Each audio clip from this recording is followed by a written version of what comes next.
한 주간도 성도들 잘 지내셨습니까? 하나님께서는 일주일이 전부 복된 날로 만드셨지만 특별히 말씀 중에 거룩하고 복된 날을 주일이라고 그렇게 말씀하고 있습니다. 오늘도 이 거룩하고 복된 날 이 자리에서 예배 드리시는 분들, 또 가정과 병상에서 예배 드리시는 모든 성도님들에게 하나님께서 은혜 주시기를 바랍니다. 옆에 분들과 우리 인사하겠습니다. 반갑습니다. 잘 지내셨습니까? 이제 다 같이 묵상 기도함으로 예배를 시작하겠습니다.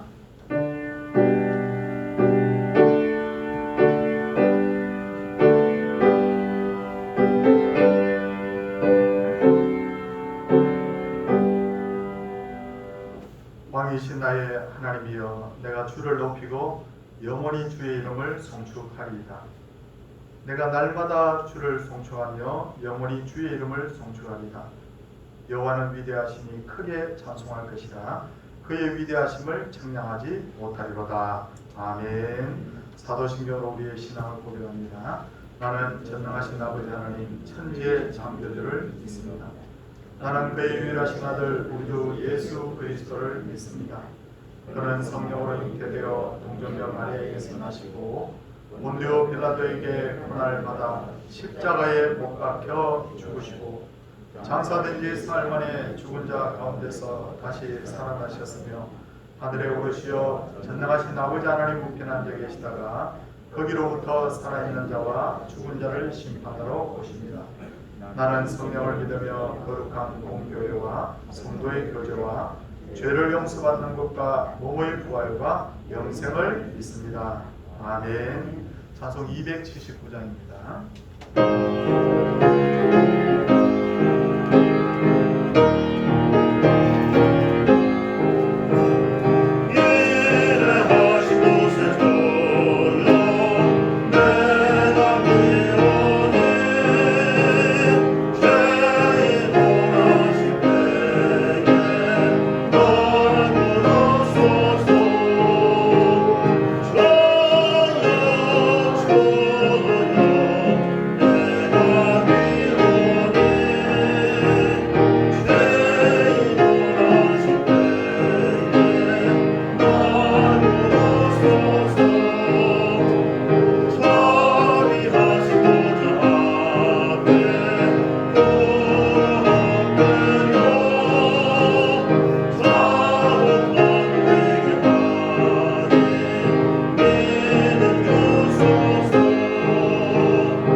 최규택 집사님께서 기도 인도하시겠습니다.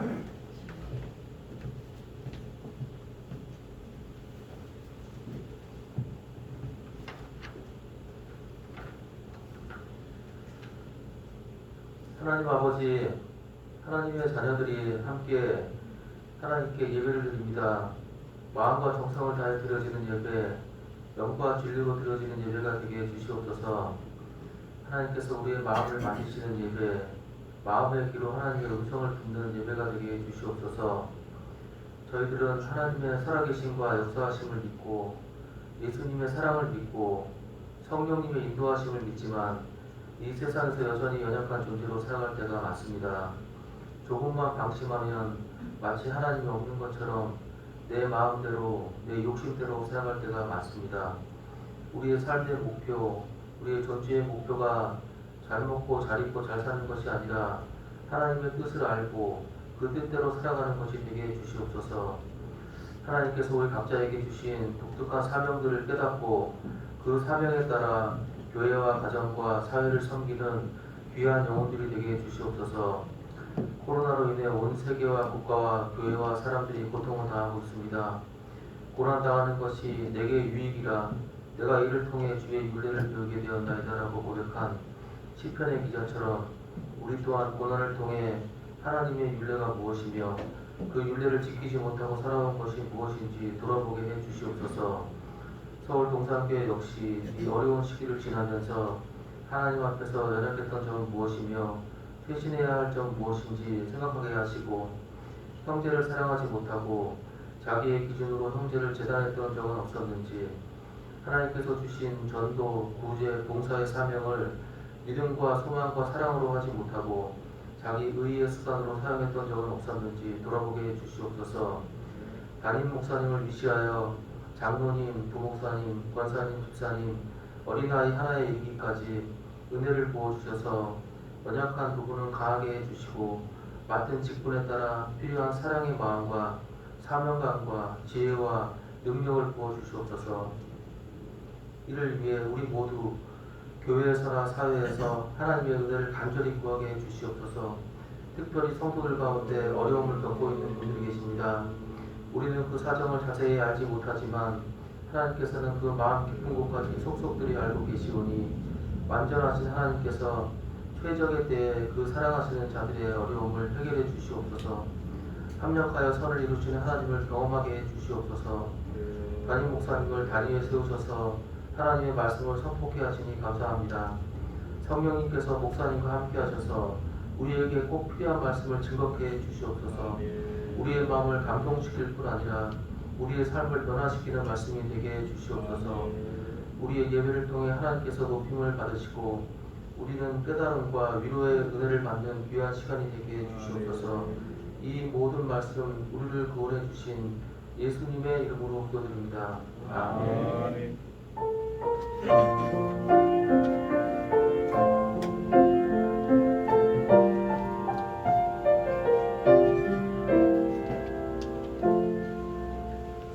하나님의 말씀은 로마서 8장 7절에서 9절까지의 말씀입니다.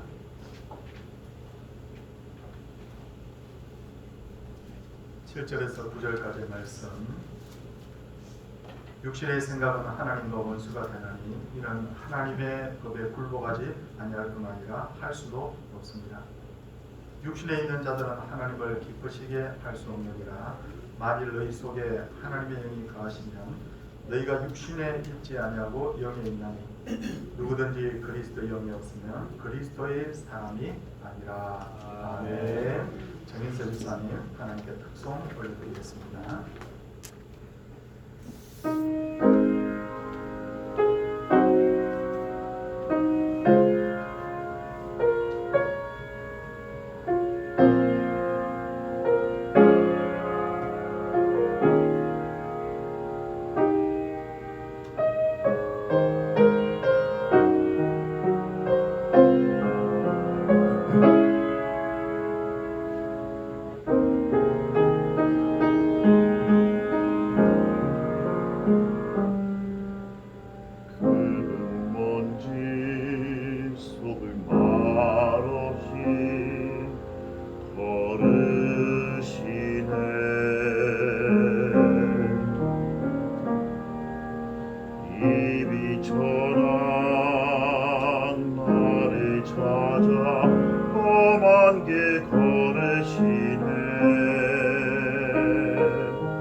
내 소지도 보시고 그 손 내 손 잡아 일으키시네.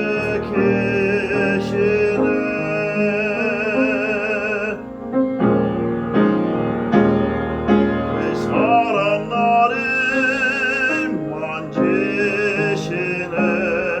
그 사랑 나를 숨쉬게 해. 그 사랑 나를 일으키네. 그 사랑 날 잠잠케 하네.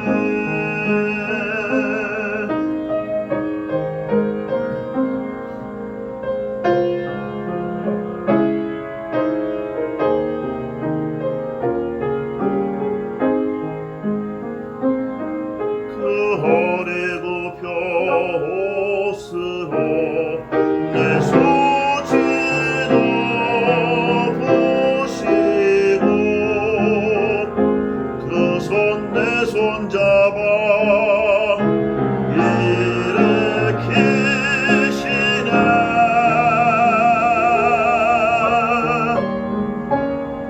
그 사랑 나를 만지시네.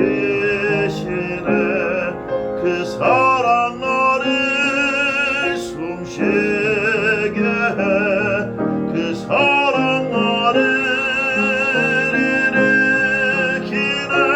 그 사랑 날 잠잠케 하네. 그 사랑 나를 만지시네. 그 사랑 나를 숨쉬게 해. 그 사랑 나를 일으키시네.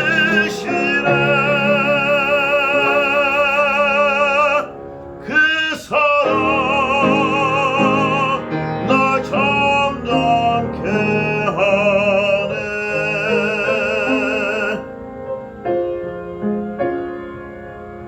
그 흙먼지 속을 말없이 걸으시네. 그 흙먼지 속을 날 위해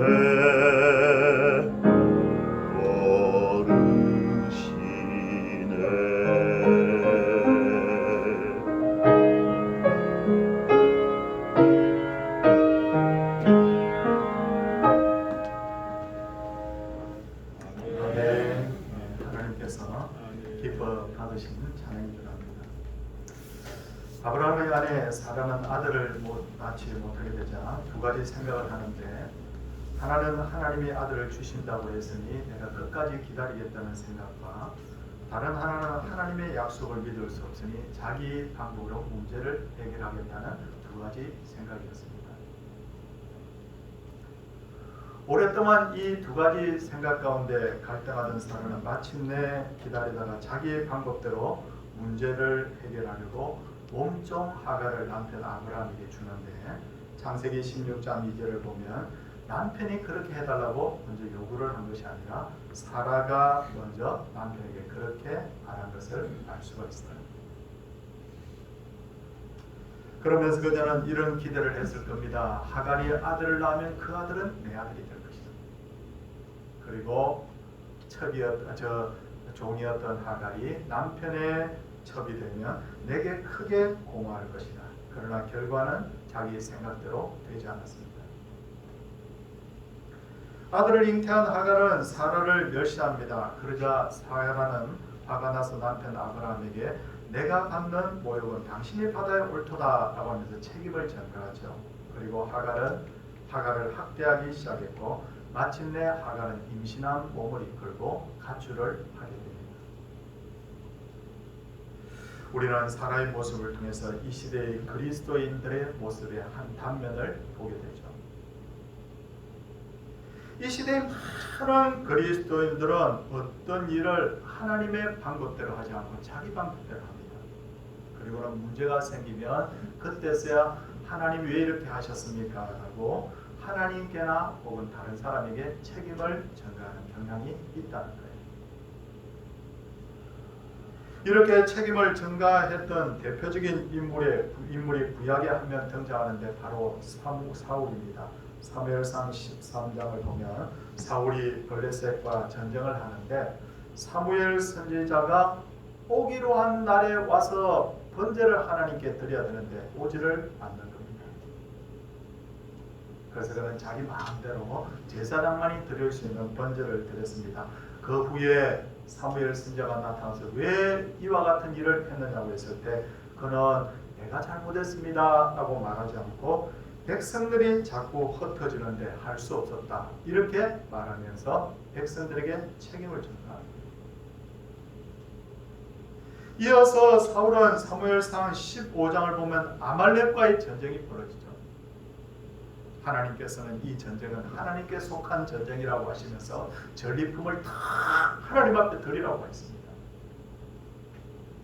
그런데 사울은 아말렉 왕 아각을 살려주고 전리품으로 얻은 짐승 중에 쌀찌고 좋은 것들을 남겨뒀습니다. 그때 사무엘 선지자가 왜 하나님의 명령대로 하지 않았느냐고 했을 때 그는 또 한 번 백성에게 책임을 전가하는데 성경을 보니까 백성들이 짐승을 끌고 왔고 백성들이 당신의 하나님 여호와께 제사하려고 양들과 소들 중에 가장 좋은 것을 남겼나이다. 여기서 백성이 두 번 강조되는 거예요. 다 자기 잘못이 아니라 백성들의 잘못이다. 그렇게 책임 전가합니다. 이처럼 사라도 사무엘도 자기 생각대로 일을 벌이고 난 후에 다 남 탓하죠. 그렇지 않습니까? 그러면서도 이들은 자기 생각대로 일이 풀려지지 않자 그때서야 하나님 찾습니다. 그리고 이들은 일시적으로 하나님을 의지하는 듯 하지만 끝내 자기의 생각을 버리지 않아요. 오늘 본문 로마서 8장 7절 8절 보니까 뭐라고 되어 있어요? 육신의 생각은 하나님과 원수가 되느니 이는 하나님의 법에 굴복하지 아니할 뿐 아니라 할 수도 없습니다. 육신에 있는 자들은 하나님을 기쁘게 할 수 없느니라. 그렇게 말씀하고 있습니다. 그런데 여기서 우리가 주목할 것은 사라나 사울 같은 인물은요 사실은 불신자가 아니잖아요. 이 사람들은 흔히 표면상 하나님 믿는 사람들. 다시 말해서 상당수의 그리스도인들의 마음에는 육신의 생각과 또 영의 생각이 두 가지가 다 있다는 거예요.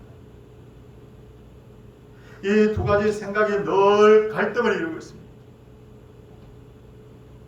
자신이 육신의 생각에 사로잡혀 있으면서도 자신은 신앙생활을 잘 알고 있어. 나는 하나님의 뜻대로 살지도 못하면서 입으로는 나는 하나님 앞에서 신앙생활을 잘하고 있어. 이렇게 착각하는 이들이 오늘도 많다는 거죠.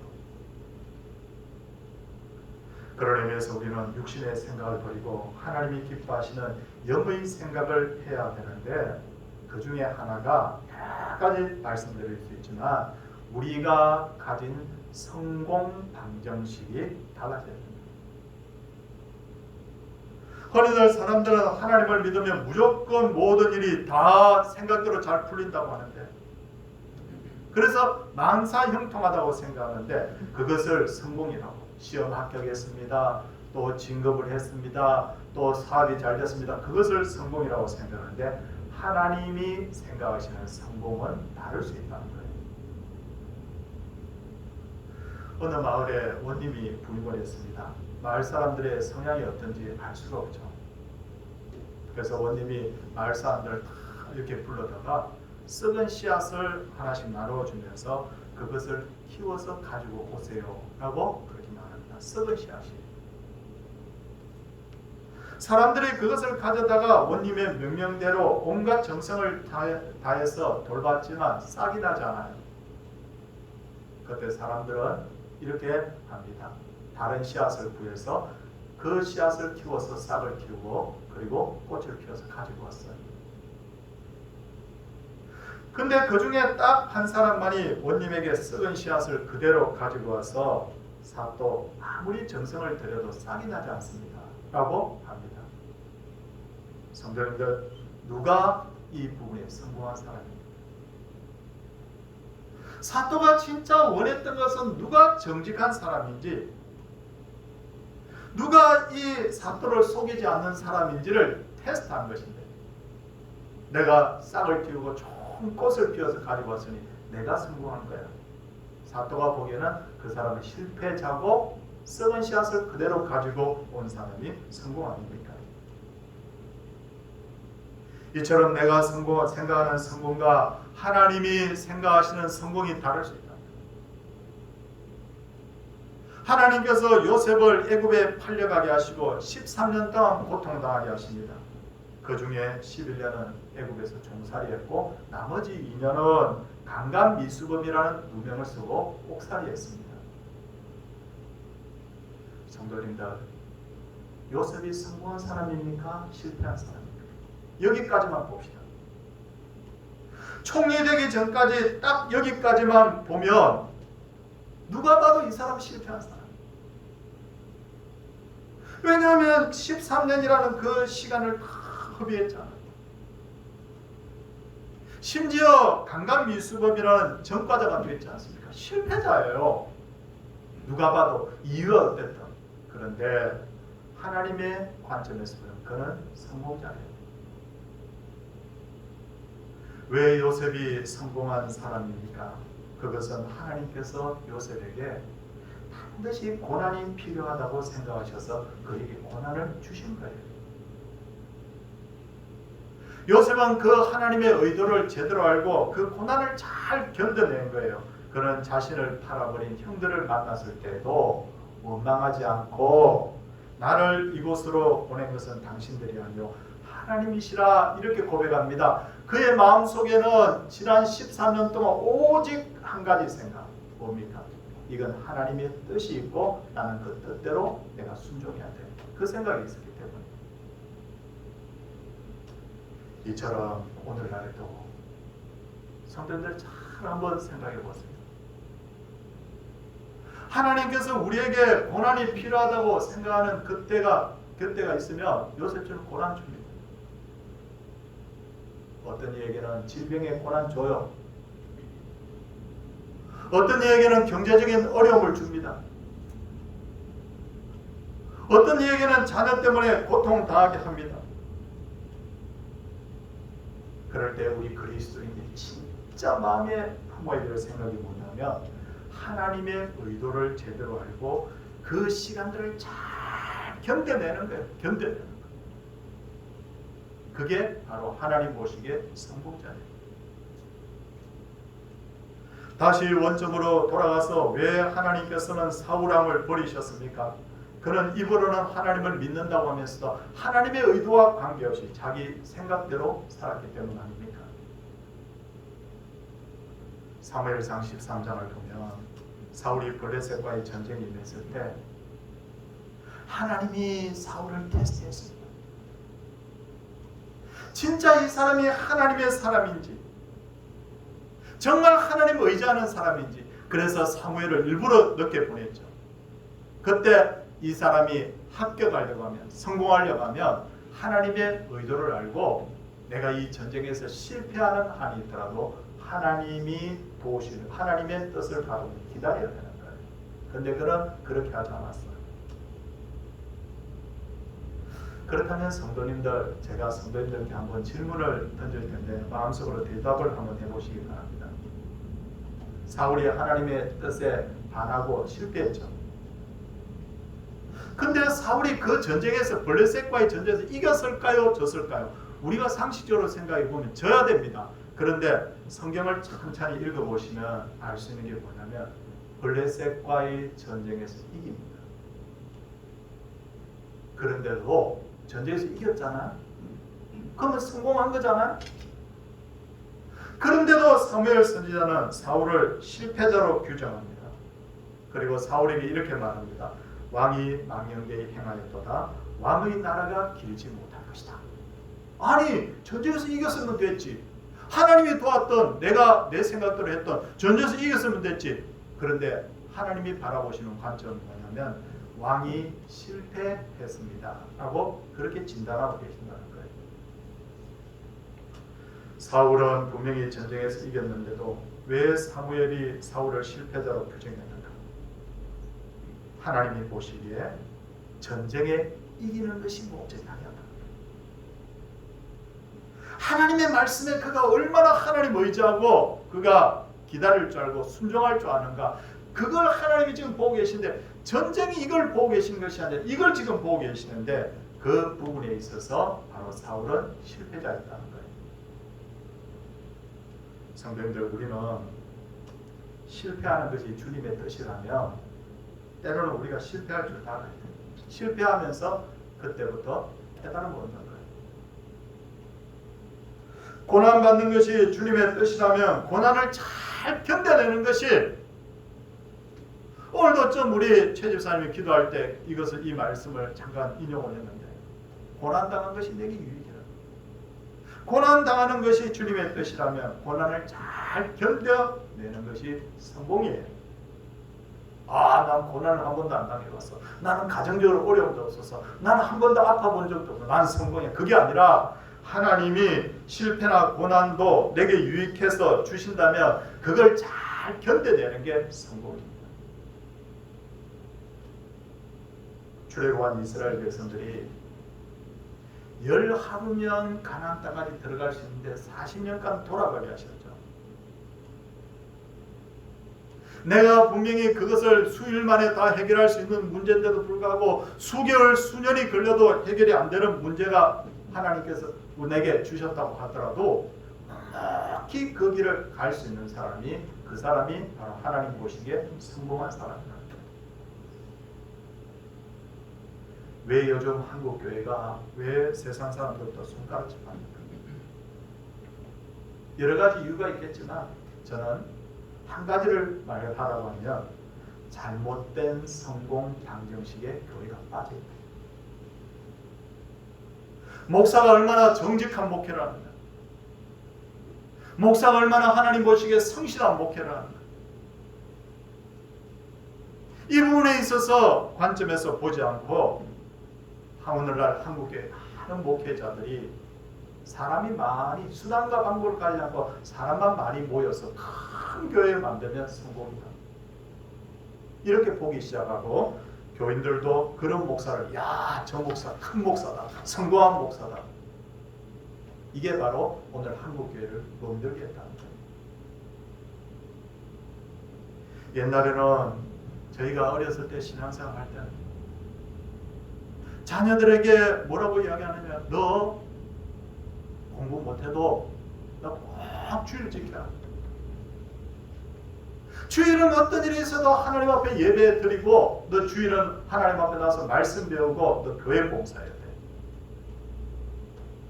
그래서 주일이면 꼭 예배 드리고 찬양대 활동도 하고 주일학교 보조교사도 하고 그렇게 했습니다. 근데 요즘은 그렇게 말하고 가르치는 부모와 교사들이 과연 얼마나 되느냐는 거예요. 예수 잘 믿어서 날마다 성승장구하는 것이 하나님의 뜻이 아니라 때로는 고난의 시간도 잘 견뎌내는 것이 주님의 뜻입니다. 히브리서 11장을 보면 믿음으로 승리한 사람들의 이름이 쫙 나열되고 나서, 그리고 이어서 12장을 보면 이러므로 우리에게 구름같이 둘러싼 허다한 정인들이 있으니 모든 무거운 것과 얽매이기 쉬운 죄를 벗어버리고 인내로서 우리 앞에 당한 경주를 하며 믿음의 주여 또 온전하게 하시는 이인 예수를 바라보자, 그렇게 말씀하고 있습니다. 만일 모든 것이 다 잘 되는 것이 성공이라면 예수님은 실패자입니다. 성도님들 한번 생각해 보십시오. 예수님은 이 땅에 오셔서 3년간 복음을 전했지만 사람들은 그를 따르는 척 하다가 나중에 다 등 돌렸습니다. 예수님을 십자가에 못 박았습니다. 실패자예요. 예수님은 핵심 12제자를 가르쳤지만 한 사람은 예수님 배신하고 나머지 11사람 다 도망갔어요. 어떻게 성공자입니까? 예수님은 자신이 묻힐 땅 한 평도 없어서 아리마대 사람 요셉이 마련해도 무덤에 묻혔어요. 가진 것도 없어요. 어떻게 성공자입니까? 그런데도 우리는 예수님을 최고의 성공자라고 부르잖아요. 하나님께서는 내가 그를 기뻐한다고 여러 번 말씀하셨습니다. 예수님이 왜 성공자입니까? 출세했기 때문입니까? 돈을 많이 벌었기 때문입니까? 고난의 길이든 영광의 길이든 오직 성부 하나님이 원하시는 길을 갔기 때문에, 그것이 좁은 길이든 그것이 협착한 길이든 주님이 원하시는 길을 갔기 때문입니다. 그런 의미에서 이 시간 강력하게 말씀드립니다. 교회는 세상과 달라야 됩니다. 이번에 수능 시험 쳤죠? 성도님들 어떻습니까? 저도 몇 년 전에 아들이 수능 시험 쳤는데 결과가 제가 원하는 만큼 충분히 나오지 않았어요. 제가 마음이 무거웠어요. 근데 돌이켜보니까 제가 잘못 생각한 거예요. 수능 시험을 쳤는데 얼마나 상위권 대학에 들어갔느냐, 주님은 그것을 성공의 기준으로 보지 않더라고요. 학생이 얼마나 정직하게 시험을 쳤고 얼마나 최선을 다했고, 이 학생이 평소에도 하나님을 잘 섬겼다면 그 학생은 하나님 보시기에 성공입니다. 설사 재수를 한다 하더라도 그 학생은 성공입니다. 요즘 코로나 때문에 사업하기 힘드시죠? 어떤 분들은 직장에서도 힘든 시간을 보내고 계시죠? 그런데 꼭 명심하십시오. 예수 믿는 사람의 그 인생의 직장의 목표와 사업의 목표가 돈 많이 버는 것이라면 세상과 무엇이 다릅니까? 예수 믿는 사람이 하나님 앞에서 얼마나 신앙인답게 사업을 했느냐, 그가 얼마나 하나님 앞에서 얼마나 정직하게 직장생활을 했느냐의 기준으로 우리가 봐야 된다는 거예요. 그렇게 할 때 만약에 그분이 최선을 다했는데도 사업에 실패했다고 하면 우리는 그분을 오히려 격려해야 됩니다. 야, 저분 그래요. 맞아요. 하나님이 더 큰 복 줄 거예요. 이렇게 우리가 교회가 할 수 있는 제대로 된 가치관을 우리 성도들이 함께 공유를 해야 된다는 거예요. 평소에 주일날 교회도 제대로 안 나오면서 어떤 방법으로 성적을 어떻게 받았는지 모르겠지만 좋은 데 어때요? 야, 성공이야. 어떤 방법으로 수단과 방법을 가리지 않고 돈만 많이 버는 게 성공이야. 교회가 계속해서 성도들이 이런 가치관을 가지게 된다면 교회의 능력은 점점 사라집니다. 그러나 교회가 하나님의 주시는 어떤 새로운 관점에서 새로운 가치관을 가지고 세상을 향해서 부르짖는다면 와, 교회는 뭔가 좀 다른 것 같아. 세상 사람들이 귀를 기울인다는 거예요. 이런 성공관을 가지기 위해서 우리는 합력하여 선을 이루시는 하나님을 믿어야 됩니다. 로마서 8장 28절을 보면 우리가 알거니와 하나님을 사랑하는 자 곧 그의 뜻대로 부르심을 입은 자들에게는 모든 것이 합력하여 선을 이루느니라. 여기서 두 가지 말씀을 드립니다. 첫 번째는 뭐냐면 모든 것이 합력하다. 기분 좋은 것만 속하는 게 아니라는 거예요. 어떤 때는 속상하고 힘들었던 일, 기억조차 하기 싫은 일도 모든 것에 포함됩니다. 두 번째는 여기서 말하는 선이란 뭔가? 선을 이룬다고 합니다. 아, 하나님이 돈벌이 잘 되게 해주려는 거다. 하나님이 좋은 직장 구하게 하려는 것보다 그게 아니라 여기서 말하는 선이라는 것은 하나님이 기뻐하시는 결과를 말하는 거예요. 인생을 살다 보면 정말 합력하여 선을 이루시는 하나님을 우리가 보게 되는데, 옛날 제가 어르신들하고 대화를 하다 보면 어르신들이 저보다 인생을 오래 사셨잖아요. 근데 어르신들이 저한테 곧잘 이런 말을 하더라고요. 건강하다고 자기 건강을 자랑하는 사람은 어느 날 갑자기 세상을 떠나. 그런데 이것저것 시름시름 조금씩 아픈 사람은 오래 산대요. 그게 참 일리가 있는 말 같다는 생각이 드는 게 뭐냐면, 제가 이런저런 책을 보니까 조선시대 우리나라의 임금님이 총 27분이에요. 태종, 대선, 문단세, 예성, 연중 쭉 우리 옛날에 외웠지 않습니까? 근데 임금님들이 12첩 반상, 한 끼 이렇게 먹을 때마다 12첩 반상 최고 좋은 음식을 내가 먹잖아요. 근데 얼마나 살았을까 보니까 평균 연령이 47, 이건 평균 딱 47까지 살았어요. 근데 그것의 2배를 산 임금님이 계세요. 누구냐면 바로 사도세자의 아버지 영조입니다. 얼마를 사셨느냐면 83세를 살았어요. 이분의 건강의 비결이 뭘까? 근데 딱 눈에 띄는 내용이 하나 있었어요. 이분은 어렸을 때부터 위장병이 있었대요. 그래서 그 아버지가 늘 걱정했대요. 쟤는 오래 살지 못할 거야. 근데 웬걸 위장병이 있으니까 음식을 가볍게 먹어요. 가볍게. 그래서 아침에 타락죽이라고 유일한 죽 한 그릇 먹고 하루 시작한 분이 영조입니다. 위장이 나쁘니까 항상 식사를 한 후에는 항상 궁궐을 거닐었대요. 운동이에요, 운동. 83세를 살았다.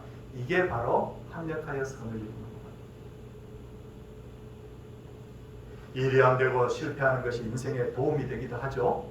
겸손하게 하고 신중하게 하고 그래서 더 큰 사업하게 하고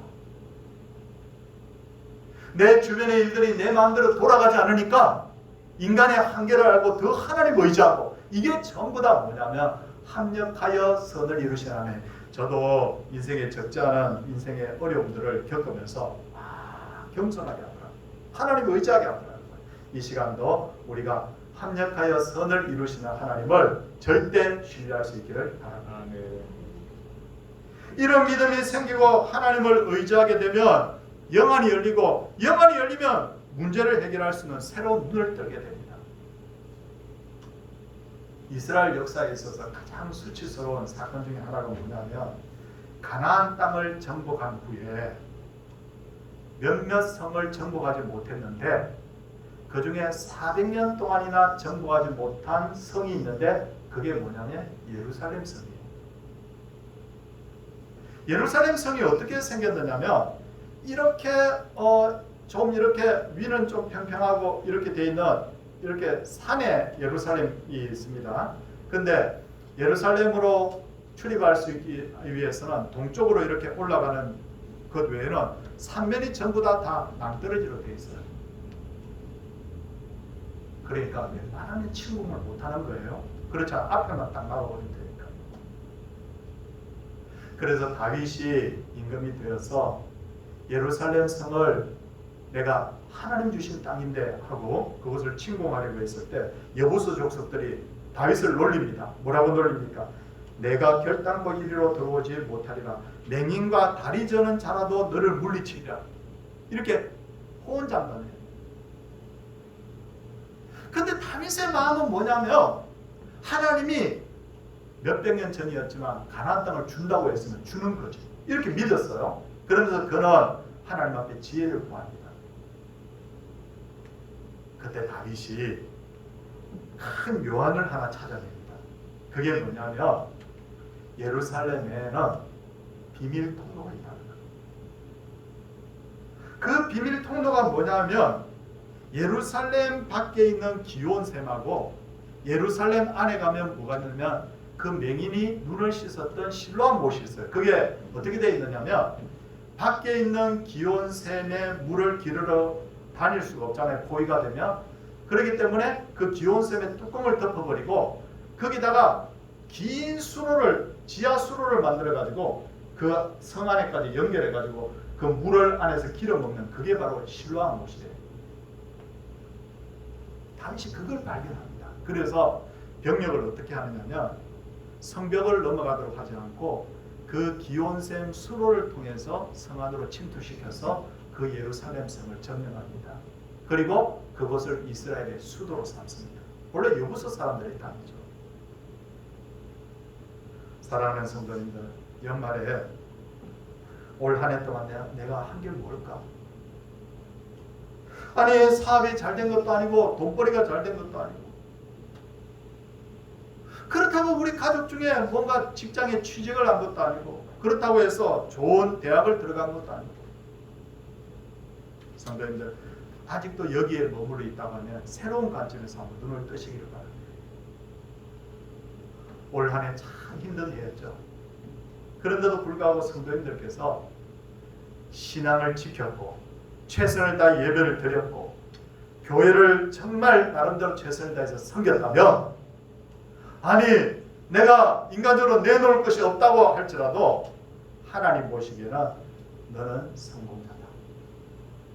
저는 이렇게 말씀드리고 싶습니다. 하나님께서 요셉에게 고난이 필요하다고 생각해서 13년의 고난 주셨듯이 한국 땅에 코로나의 이 위기가 필요하다고 저는 생각이 들어요. 하나님 허락하셨다고 봐요. 내 인생에 여러 가지 문제들이 꼬였다면 하나님께서 무언가 나에게 한 몇 가지 선을 이루실 계획을 가지고 계시기 때문에 그렇게 하셨다고 저는 믿습니다. 성도님들이 이 말씀 잘 마음에 명심하고 믿음을 지켰어요. 이제 이후로 내게 상이 있을 것이다, 멸류관이 있을 것이라고 외쳤던 바울처럼 성도님들께서 하나님께 멸류관 얻는 2020년 되시기를 주의 이름으로 축원을 드립니다. 함께 찬송하겠습니다. 325장입니다.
성도님들께서 하나님 앞에 드린 기도 제목들을 읽어드리겠습니다.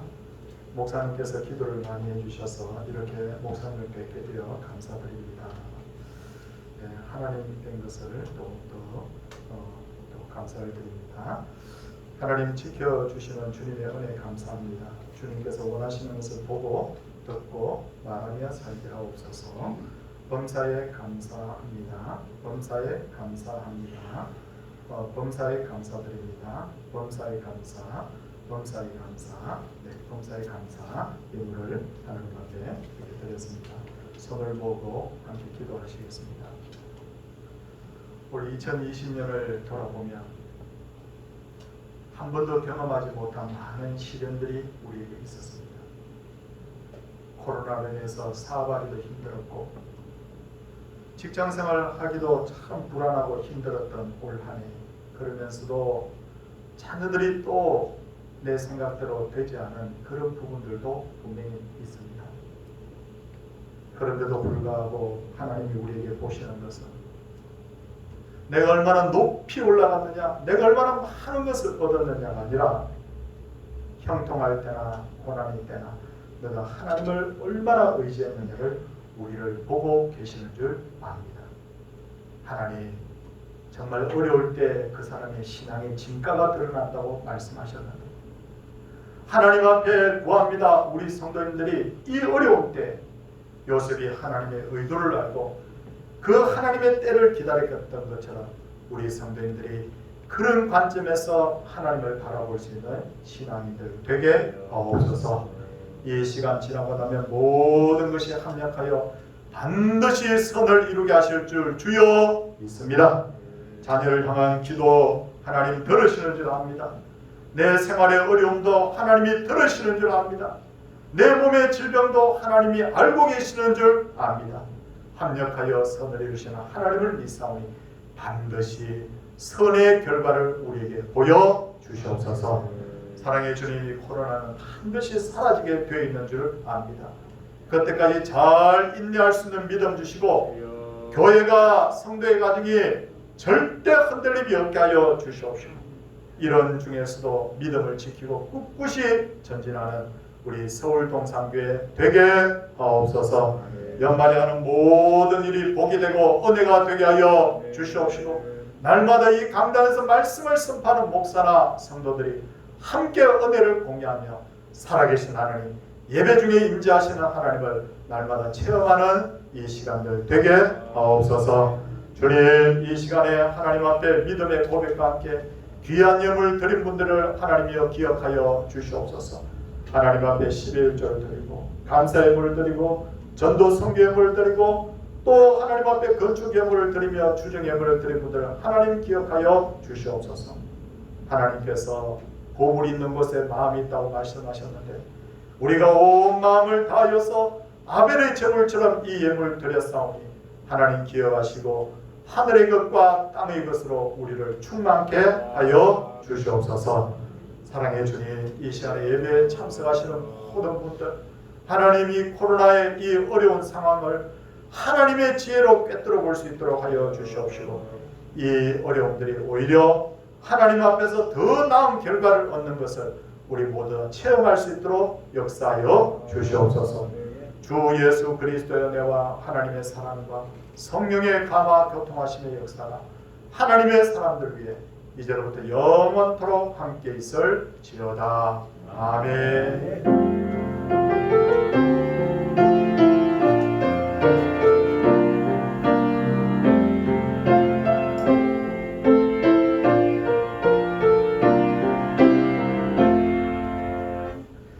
교회 앞에 광고를 드리도록 하겠습니다.